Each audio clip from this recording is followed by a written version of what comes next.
na. Pamati ka lang, Day. Pamati ka lang, Day. Hindi ka mag-drama. Pamati ka lang. Kung speaker ka pa.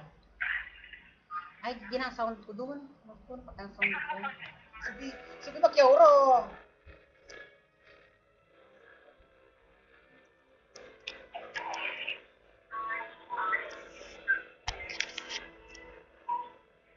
Ang buhay abroad. Umalis ako ng Pilipinas upang maging ibang bansa. Magdasal na sana sa aking paroroonan, safe ako, walang something. Una, pumunta ako ng Saudi 5 taon. Magandang buhay ko sa Saudi, masaya. Lahat ng naranasan ko sa Saudi, hindi ko naranasan dito sa Oman. Ewan ko, bakit pumunta ako ng Oman na hindi ako masaya. Sana, sa pangatlong chance ko, pag bumalik ako ng Saudi, sana masaya ako ulit. Makasama ko yung mga friends, kung dati doon. Kung ano man yung nangyari sa amin sa Saudi, dapat still pa rin yun. Maganda.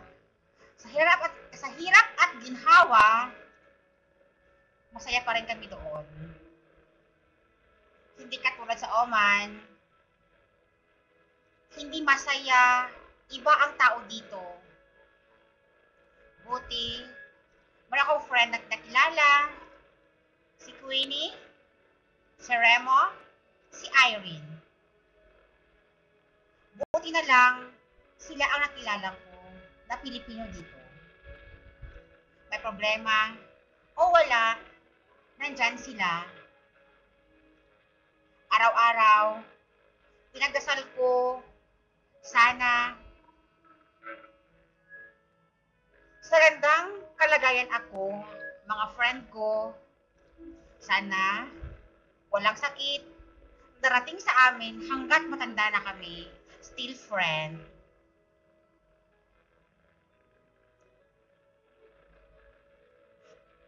Kahit malungkot man sa abroad, titiis ko hanggat makaya ko. Kahit umiyak, masakit man, kinakaya. Kasi, para sa family at mga kapatid ko, pumunta ng ibang bansa. Siguro, ito na ang huli kong punta ng Middle East. Siguro, ewan ko, hindi ko lang masasabi kung ano na, ang next generation na darating sa buhay ko. Sana friends, to all my friends in all over the world, thank you! Sure na ba yun? Sino mag-post?